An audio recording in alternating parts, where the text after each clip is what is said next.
මේ යක්ෂණියත් එක්ක ජීවත් වෙනකොට තෑගි දෙන්න ඕනේ. ගෙවල් ළඟින් යනකොට ඇහෙනවා. මේ තමන්ගේ ස්වාමියාට යකා කියන්නේ කවුද? බිරිඳයි. යක්ෂණිය කියන්නේ කවුද? ස්වාමියා. එතකොට අපේ ගෙවල් වල යක්කෝ යක්ෂණියද ඉන්නේ? ඔබ යද්දෝ කියන්නේ මගේ යකා උස්ස ගන්න එපා කියනෝ නේද? ඔය ගෙවල් වල කියන කතාව. එතකොට අර කෝපය ක්‍රෝධයට පත් වුණා මිනිස්සු අමනුෂ්‍ය වෙනවා. එහෙමනම් දහමින් පිරිච්ච සිත් තුළ කෝපය නැහැ. දහමින් පිරිච්ච සිත් තුළ ද්වේෂය නැහැ. දහමින් පිරිච්ච සිත් තුළ තියෙන්නේ කරුණාව, මෛත්‍රිය, ගුණධර්ම. දැන් මේ මට පේන මානෙ ඉන්නේ මේ කාගෙත් මොන දිහා බැලුවම හරි සතුටකින්. වෙනදා ඔබ කාර්යාලය ගත කරන විට ඉන්න මූණ නෙවෙයි. වෙනදා ඔබ සමාජයේ වැඩ කරගෙන තියෙන මූණ නෙවෙයි අද ඔබ ප්‍රසන්න මූණ. ඇයි? අද මේ සිත් තුළ තියෙන මොනවද? දහම, දැහැමින් පිරිච්ච හදවතක් තියෙනකොට ඔන්න පින්නතුනි පුදුම මානසික සුවයක් ඇති වෙනවා. සැනසෙල්ලක් ඇති වෙනවා. ඉතින් බුදුදහමේ උගන්වන්නේ මානසික සුවය කොතනද තියෙන්නේ? නිවන තුලනේ. නිවන කියන්නේ මොකද්ද? නිවීමනේ. ඒ නිවෙන්න නෙමෙයි අපි දැන් ලෑස්ති වෙන්නේ. ඇවිලෙනකොට මොනතරම් කටුකද? නිවිච්ච තැන. දැන් මම සරල යමක් කිව්වොත් ඔබ කිසියම් ලොකු ගැටලුවකින් ඉන්නවා. එක්කොත් ඉඩකඩම් ප්‍රශ්නයක්, නඩු හබයක්, ආර්ථික වශයෙන් ඔබ වැටිලා. මෙහෙම ඉන්න වෙලාවක ඔබට ඔබේ ගැටලුවෙන් මිදෙනවා. මිදිච්ච වෙලාවට මේ ඔක්කොම කියන වචනයක් තියෙනවා. මොකක්ද ඒ වචනේ? හරියට කොහෙ ගියා වගේ කියලාද කියන්නේ? හරියට නිවන් ගියා වගේ කියනවනේ. ඒ తాවකාලික ගැටලුවෙන් නිදහස් වෙච්ච වෙලාවට ඒ බඳු නිවීමක් හිතට තියෙනවා නම් සැබෑ නිවීම මොනතරම් ආශ්චර්යවත්. අපි හැම දෙයක් කරන්න ඕන මොකක් බලාගෙනද? ඇවිලෙන්න බලාගෙන නෙවෙයි, නිවෙන්න බලාගෙන. නමුත් අපේ මිනිස්සු ඇවිලි ඉන්නේ. ඒක කාන්තාවක් හිටියා. මේ කාන්තාව හැන්දෑවේ 4ට 5ට පන්සලේ බෝධිය ළඟට ඇවිල්ලා බෝධින් වහන්සේට රවරවා ඉන්නවා. හාමුදුරුවෝ මේක දැකලා දවස් දෙකක් ගියාට පස්සේ අහනවා ඇහෙන වුණා. බෝධින් වහන්සේගෙන් වැරද්දක් එහෙම වුණාද? ඇයි හාමුදුරුවනේ? බෝධින් වහන්සේට රවන්නේ දවස් දෙකක් අහනකොට අපූර්ව කතාවක් කියනවා. නෑ හාමුදුරුවනේ. අපේ ගෙදරට මගේ ගෙදරට අල්ලපු ගෙදර ඉන්නවනේ. ගෙදර කට්ටිය. මෙන්න මේ වෙලාවට මොකද කරන්නේ? ගෙදර කවුරුත් එළියට ඇවිල්ලා අඹ ගහ වටේ පුටු ටිකක් තියාගෙන, ස්ටූල් එකක් තියාගෙන, කහට පෝච්චියක් අරගෙන ඇවිල්ලා, කන දෙකකුත් අරන් ඇවිල්ලා, කකා බිබී හිනහ වෙවි සන්තෝෂෙන් ඉන්නවනේ. මට මේක බලාගෙන ඉන්න බෑ. එහෙම තියෙනව නේද? අනුන්ගේ සැපත සමහර අයට දරා ගන්න බෑ. මම උගේ නෙయ్యාඩන් ඉවර වෙනකන් තමයි මේ පන්සලට ඇවිල්ලා බෝධිය ළඟට හිටියේ කියලා. ලොකු හාමුදුරුවෝ නෝනා ඒ ගෙදර ඇත්තන්ගේ ඔබට කරදරයක් වෙලා තියෙනවද? අනේ නෑ, එහෙම කරදරයක්වත් නෑ. එහෙනම් මම කියන්නම් කරුණා. ඔබ දැන් ගෙදර යන්න. ගෙදර ගිහිල්ලා මම ඔබට සති 2ක් කල් දෙනවා. ඔය ගෙදර පිරිසට ඔබ ආරාධනාවක් කරන්න ඔබේ ගෙදරට කෑමකට. අපේම තියෙනවනේ නේ. කෑමකට ආරාධනා කළා. ඒ සිද්ධියෙන් පස්සේ මාව හම්බෙන්න කිව්වා.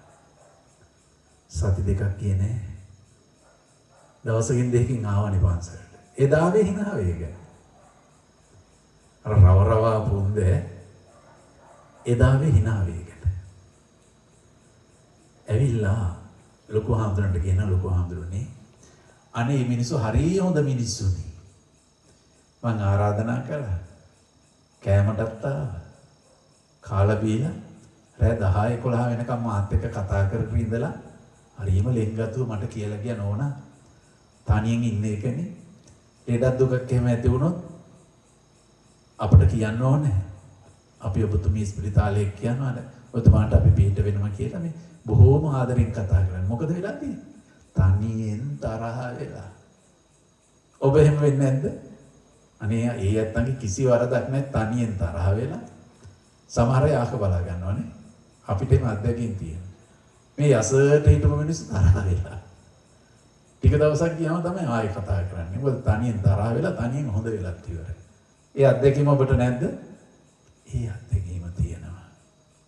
මොකද හිතේ ඇති කරගන්නවා වෛරසයක්, කෝපය, තරහව, කේන්තියනේ. ඉතින් ඒවයින් අපි නිදහස් වෙන්න ඕනේ. ඒවයින් නිදහස් වෙලා සිත පිරිසිදු කරගන්න ඕනේ.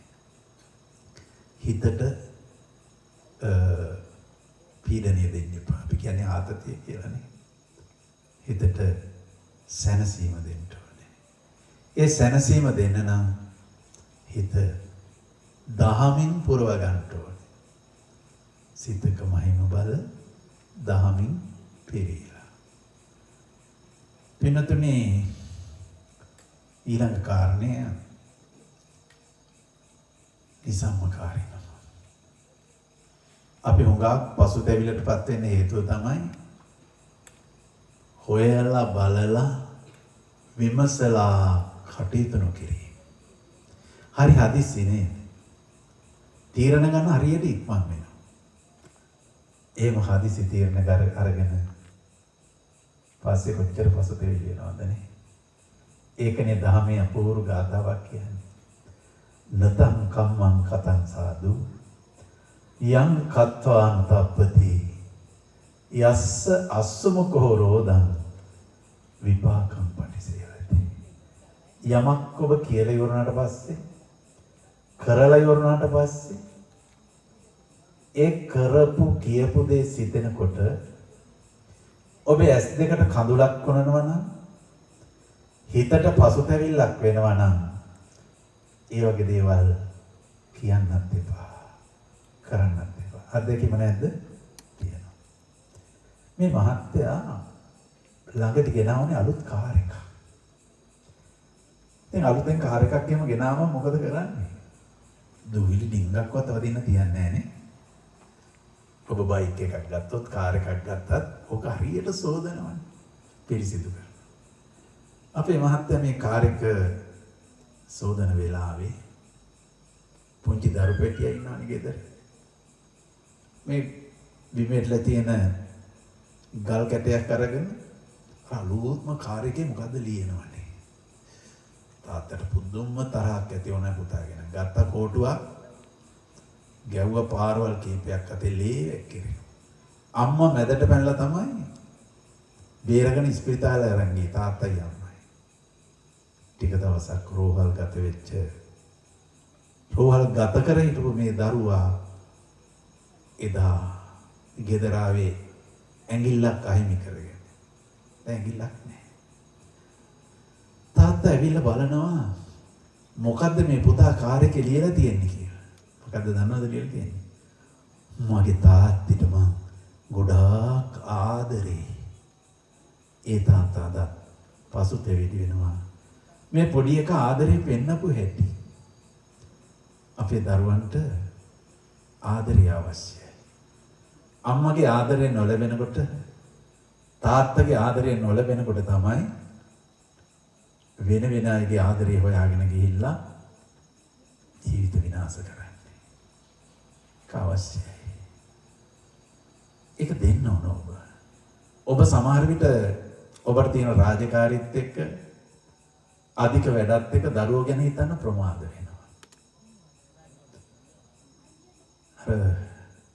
කලකට ඉස්සෙල්ලා රූපවාහිනිය අපූර්ව වෙළඳැන්වීමක් ඔබගේ මතකයට ගන්නවා. ලොකු ගෙදරක ලොකු කාමරයක තාත්තා පරිගණකයේ ඉස්සරහා පැය ගානක් මොකද්ද වැඩ? පුංචි දුව ඒ ළඟටම වෙලා කම්මුලට අත තියාගෙන බලන් ඉන්නවා. තාත්තගෙන් වචනයක්වත් නැහැ. දුවට නිදිමතද දුවේ? දුවට බඩගිනිද දුවේ? මොකවත් නැහැ තාත්තගේ ලෝකේ. බැරිම තැන මේ දුව මොකද්ද අහන්නේ? මොකද්ද තාත්තේ ඔය කරන්නේ? දුවේ ගෙයක් ඩිසයින් කරනවා. අනේ තාත්තේ ඒ ගෙදර නම් මේ වගේ කාමරයක් හදන්න එපා. ඇයි?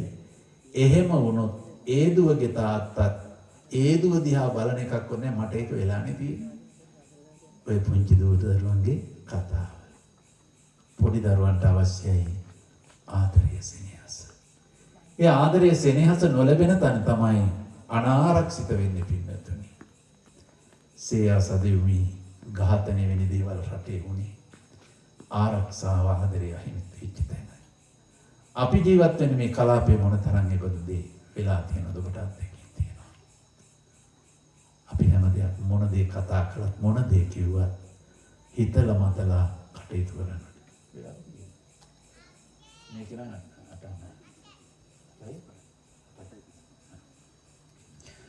හොඳයි. මම ඔය සඳහන් කළේ කීර්තිමත් ජීවිතයක් ගත කරන්න ඕන අය හොයලා බලලා කටයුතු කරන්න. නිසම්කාරී. ඊළඟ කාරණේ තමයි සංවරකම.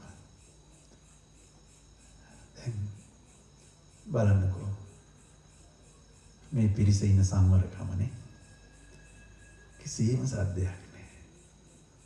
ඔය සංවරකම අපි ජීවිතේටම තියාගන්න පුළුවන් නම් කතාවට වඩා නිහඬ බවේ අපූර්ව ශක්තියක් තියෙනවා කියලා. නිහඬ බවයි ජීවිතයකට වටින්නේ. ඒක සංවරය කියලා කියනවා. කය සංවර වුණාට මදි. වචනේ සංවර වුණාටත් මදි. සංවර වෙනන කෙනෙක්ගේ සිත දඟකාරයි. සිත හිතුවක්කාරයි. අපි නෝ විදියට හිත තියාගන්න බෑ. ඒ නිසා සිත සංවර කරගන්න ඕනේ. පින්නතුනේ දන්තිකා බුද්ධ කාලේ හිටිය යෝන් මෙහෙණිය. හරි තරුණයි. ඒ සෑහෙන උත්සාහයක් දරනවා සිත සංවර කරගෙන රහත් වෙන්න. ඒ ඉන්නේ මේ දවස්වල සප්පින්නා නදිය අසල වැලි තලාවේ බවුන්නට වඩා සප්පින්නා නදිය ගලා හැලෙන ශබ්දය රිද්මය ඇගේ හිත අවුස්සනවා. සප්පින්නා නදිය අසල වනරොදේ කුරුළු නාදය ඇගේ සිත අවුස්සනවා. වනමල් සුවඳ ඇගේ සිතවිලි අවුස්සනවා. ඔන්න වෙලාවේ ඇය අපූර්ව දර්ශනයක් දක්නා මොකද? ඇත් ගොව්වේ ඇතක පිට නැගී සප්පිනා නදියට ඇවිල්ලා ඇතු පිටින් බැහැලා ඇතා සප්පිනා නදියේ දිගා කරවලා ඇතනාවලු. තමනුත් නාගෙන නිල කරලා කකුල ඉස්සුවට පස්සේ ඇතු පිටට නැගිලා ඇත් ගොව්වේ දන්තිකා කල්පනා කරනවා. මේ වගේ සද්දන්තය දමනය කරන්න අර පුංචි මිනිසට පුළුවන් වුණා නම් ඇයි මට මගේ හිත දමනය කරගන්න බැරි? ඒ තමන්ගේ දැසට දැක්කේ දර්ශනය දැකලා දන්තිකා හිත සංවර කරගෙන හිත ශක්තිමත් කරගෙන සීලු කෙලෙස් නැසලා අමා මහ නිවනින් සැනසීපු ලැබූ අපූර්ව කතාවක් ධර්ම සාහිත්‍යයේ තියෙනවා. තව එක කාරණයක් කියලා බණ ඉවර කරනවා. ධම්ම ජීවිනෝ ධර්මානුකූල ජීවිතය දෙකක් තියෙනවා. කෙටියෙන් කියනනම් දැන් ධර්මානුකූල ජීවිතය අගේ ඔබ දන්නවනේ. ධර්මයේ කියන්නේ ධම්මෝ හවේ රක්කති ධම්මචාරී. ධර්මානුකූලව ජීවත් වෙන කෙනා ධර්මයේ විසින් ආරක්ෂා කරනවා. ඔබට මතක ඇති නේද? දැනට මාස කිහිපයකට උඩදී ඉන්දියාවේ ගුවන්තොටුපළින් එංගලන්තයට යන ගුවන් යානයක් ගුවන්ගත වුණා. ප්‍රසිද්ධ කාරණය. මේ ගුවන් යානය ගුවන්ගත වෙලා ටික වෙලාවකින් ගුවන් යානය කඩා වැටෙනවා. මං හිතන්නේ රෝහල් පරිසරයක් හරි යම් කිසි රෝහලක සම්බන්ධ ගොඩනැගිල්ලට කඩා වැටෙන්න බදන්නවා. මේ කඩා වැටෙනකොට මේක හිටපු එක මගේ ජානේලින් පැනලා ජීවිතේ බේරගන්න. දන්නවනේ? ඔව්. ඔහුගේ ජීවිතේ බේරුණා. ඊළඟට මේ ගුවන් යානයට එන්න බලාපොරොත්තු වෙච්ච කාන්තාව මාර්ග තදබදේ නිසා වෙලාවට ගුවන් යානයට ගොඩ වෙන්න බැරි වුණා. ඒ ආපහු ගෙදර යන ගමන් ආපාන ශාලාවකට ගිහිල්ලා ඒකක් බොනකොට ඔන්න දැනගන්න ලැබෙනවා තමන් ලන්ඩන් යන්නේ හිටිය ගුවන් යානය කඩා වැටිලා කියලා. මේ දෙන්නගේ ජීවිත බේරුණානේ. මේක තව බොහොම සංවේදී තැනක් තියෙනවා. ඉන්දියාවේ ඉඳලා ලන්ඩන් වලට ගිහිල්ලා ව්‍යාපාරයක් පටන් ගත්ත ව්‍යාපාරිකයෙක් ඉන්නවා. ਉਹ ලන්ඩන් වල ලස්සන ගෙයක් දොරක් හදාගෙන ව්‍යාපාරික ස්ථාන සකස් කරගෙන ඉන්දියාවට එනවා. තමන්ගේ බිරිඳයි දරුවෝ දෙන්න එක්කරගෙන ගිහිල්ලා ලස්සන ලෝකෙක ජීවත් වෙන්න. නෝනා ඉන්දියාවේ වෛද්‍යවරියක් සේවයෙන් අස් කරගෙන බිරිඳයි දරු දෙන්නත් එක්ක ලන්ඩන් යනවා. අන්න අර ගුවන් යානේ යන්නේ. අනේ සීන ලෝකය කඩා වැටෙනවා. මොකද්ද උතන තියෙන්නේ? ධර්මය ආධර්මය. ඇයි? මේ පිරිස එකට එකතු වෙලා ඔය 200 ගාණක් හෝ 300 ගාණක් පාප කර්මයක් සසර කළා. ඒකට සම්බන්ධ නොවෙච්ච අය බාධා තුලින් ඒගොල්ලන්ගේ ජීවිත බේරුණා. ඒකට සම්බන්ධ වෙච්ච සියලු දෙනා මරණයට පත් වෙනවා. ඔය එක කතාවක්. මේ වගේ සිදුවීම් කොච්චර ඔබට අත්දැකීම් වශයෙන් ලැබෙන්නේ නැද්ද නේ? ඒකයි කියන්නේ බුදුහාඳුරෝ අපිට තියෙන ආරක්ෂාව අපේ අම්මතගේ තාත්තගේ නෙවෙයි. දුව දරුවන්ගේ නෙවෙයි. ආරක්ෂකන්සෝලින් නෙවෙයි. අපිට තියෙන ආරක්ෂාව දහමේ ආරක්ෂාව. ඒ කියන්නේ ධම්මෝ හවේරක්කති ධම්මචාරී. යම් කිසි කෙනෙක් ධර්මානුකූලව ජීවත් වෙනවා නම් ධර්මය ආරක්ෂා කරනවා. අවසන් කාරණය. අද කළ යුතු දේ අද කරන්න. දැන් ඔබ දිනයක් වෙන් කරගත්තා. නිදහස් දවස. නිදහස් දවසේ නිදහසේ ඉන්න තිබුණානේ. නමුත් නිදහස් දවස වැදගත් වැඩකට අත ගැහුවා. ඇයි? මේක හෙටට කල් දැබුවේ නෑ. හෙටට කල් දානවා කියන්නේ අපි පරදිනවා කියන එකයි. බුදුහාමුදුරුවෝ දේශනා කළේ මායයෙන් උනත් නිදහස් වෙන්න නම් අදාදේ කර යුතු දේවල් කරන්න ඕනේ. පුංචි කතාවක් කියලා වань ඉවර කරන්න. දිගනේ. පිනතනේ මේ හැම කෙනෙකුටම තියෙන කේන්දරයක්. වේලාපත්තර කියලා කියන්නේ. මේ කේන්දරේ ඉන්නවනේ ග්‍රහයෝ 9 දෙනෙක් නේ. ඔය ග්‍රහයෝ 9 දෙනාගෙන් අපි තරහම තරහ. අකමැතිම ග්‍රහය කවුද? කවුද? සෙනසුරුනේ. කොච්චර තරහද කියනවනම් අපි හෙන හොරා කියලා කියනවනේ. ඒකට හෙන හොරා ලැබලාද කොහෙද කියලා කියන්නේ නැද්ද? හෙන හොරාට එක ඒ තරම් තරහින් මිනිස්සු. මේ සෙනසුරු දවස ඝන දෙවියෝ හම්බෙන්නේ යනවා. ඝන දෙවියෝ කියන්නේ කවුද? නුවණට අධිපති දෙවියෝනේ නේ. ඔව්. යනකොට ඝන දෙවියෝ මහා දෙවියන්ට පූජාවක් කර කර ඉන්න වෙලාවේ සෙනසුරු දැක්කම අහන මොකෝ සෙනසුරු මේ පැත්තේ. අද ඉඳලා ඔබතුමාට මගේ දසාව. මාත් එක්ක යන්න ලෑස්ති වෙන්න කිව්වා. ඒ පාර කියනවා ඝන දෙවියෝ අනේ සෙනසුරු පේනව නේද? මං දැන් මහා දෙවියන්ට පූජාවක් කරන වෙලාවනේ. හෙට එන්න බැරිද? ටිකක් කල්පනා කරලා කියනවා කමක් නැහැ නං. පිච්චෙනින්ම නයි කළා. අනේ සෙනසුරු මට තියෙනනේ පුදුම ලෙඩක්. මේ දැන් කියපු දේ දැන් මතක නැති වෙනවා. අපිටත් තියෙනවා මේ වාසියටනේ. ඔව්. අනේ මගේ පිටේ ලියලා ඵලයන්ක මම හෙට එනවා කියලා. දැන් සෙනසුරු මොකද කියන්නේ කරන්නේ අර ඝන දෙවියන්ගේ ආලි පිටේ ලියලා යනවා මම හෙට එනවා කියලා. හෙට කියන දවසේ ආවනේ. මොකද සෙනසුරු කාලෙකින් මේ පැත්තේ. කාලෙකින් වෙන්නේ කොහොමද ඊයේත් ආවනේ. නෑ මට මතක නෑ. ඔබතුමාට මතක නැති ඉඳන්නේ පිටේ ලියලා යන්න කිව්වා. කියවම බලන්න මගේ පිට මට පේනවනේ. මම හෙට එන හදාවේ. මං කියපුවා තේරුණාද? එහෙනම් එන්න ඕන කවද්ද? හෙටනේ. අර අන්න බලන්න හෙටට කල් දාන්න කියලා වෙච්ච පාඩු. ඔබටත් එහෙම තමයිනේ. හරි. ඔච්චරයි. ඔයිට වඩා අධික මනක් කියන්න බලාපොරොත්තු වෙන්නේ නැහැ. ඉතින් මේ වෙලාවේ ඔය ටික ඇති. අවශ්‍ය කරන්නේ පැය ගණන් බණක් නෙවෙයි. හොරා ගන්නක බලක් නෙවෙයි. ඒ අහන බණ ටික ජීවිතයට ගලප ගන්න එකයි. ඒ නිසා මේ වෙලාවේ ඔර්ලෝසු ටිකක් අවුල් නිසා හරියට වෙලාව බලා ගන්න බැරි වුණා. ඒක කොහොම වුණත් මම හිතන්නේ තව ෆිරිටිංග කියන්න තියෙනවානේ. ඔව් ඒ නිසා මේ ටික ඇති පින්නතනේ. ඔබ ඉස්සරහ බිපින්කම ලස්සන. හාමුදුරුවෝ නන්දසිරි හාමුදුරුවෝ මෙතන හිටපිය මට ලොකු ශක්තිය. තනි නෑ.